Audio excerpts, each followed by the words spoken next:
Madame Coudray, vous êtes présidente de l'association d'aide aux mères de famille du Doubs. Pouvez-vous nous définir les buts de cette organisation?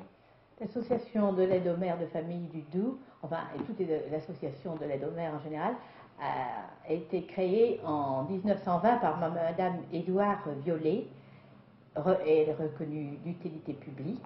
Elle a pour but d'envoyer une jeune fille dans un foyer chez une mère fatiguée qui ne peut pas continuer sa tâche familiale parce qu'elle a été arrêtée par une maladie, une naissance ou une grande fatigue. Quels sont les travaux auxquels peuvent se livrer ces travailleuses? Eh bien, la travailleuse familiale remplace la mère de famille. Elle supplée à la tâche journalière, à l'exception de tous gros travaux. Les travailleuses familiales qui exercent à Besançon sont logées au centre, je crois. Elles sont logées, oui, dans notre foyer, 9 rue Gambetta. Elles rentrent le soir après leur travail. Elles terminent vers 6 heures, sauf s'il y a un biberon à donner ou encore des enfants à garder avant le retour du père. Votre action ne se limite pas à la ville, vous envoyez également des travailleuses dans les villages du département. Oui, nous avons deux formes de travail, les cas en ville, où alors la travailleuse familiale part le matin et prend quelquefois son repas à midi dans la famille, si elle ne revient pas le prendre au foyer, et revient le soir à 6 heures, tous les soirs, sauf celles qui sont externes, certaines ont leur famille ici, alors elles logent chez leurs parents. Puis alors nous avons les cas à demeure, c'est-à-dire que nous aidons les familles à la campagne qui ont besoin de nous, ou dans les villages, dans le département.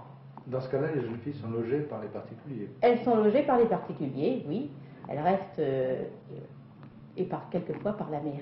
Nous recevons des subventions de la ville, du département, de certains organismes. Nous aurions toujours besoin que ces subventions augmentent, parce que nous avons beaucoup à faire.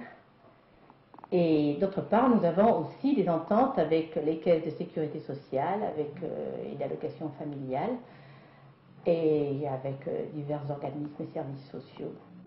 Les deux, ça suffit. Peut-être pas travailler pas non plus. Madame Lescoffy, vous êtes mère de 10 enfants et vous venez d'en avoir un autre récemment, hein? Le 10e. Le 10e, c'est le 10e, oui. Oui, c'est le 10e. Et Madame Christine, vous occupez donc pendant ce temps-là de la gestion Du ménage, oui. Ça vous demande beaucoup de travail? Et non, mais bien entendu, parce qu'avec 10 enfants, ça représente tout de même un certain travail. Le matin, je les prépare avant d'aller à l'école, pour aller à l'école. Et ensuite, la matinée, forcément, il y a tout un travail, le travail de la mère de famille, qu'elle fait habituellement.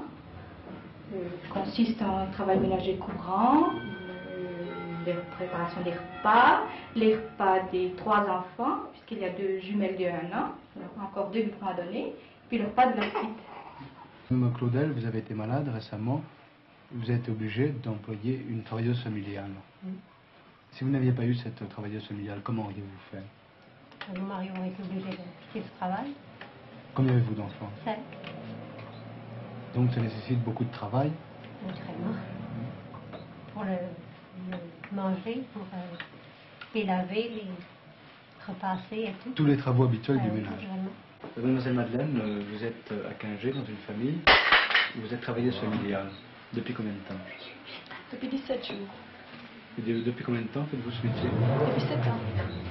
Et si jamais un jour vous avez l'intention de vous marier, pensez-vous continuer dans cette branche? À mi-temps, peut-être.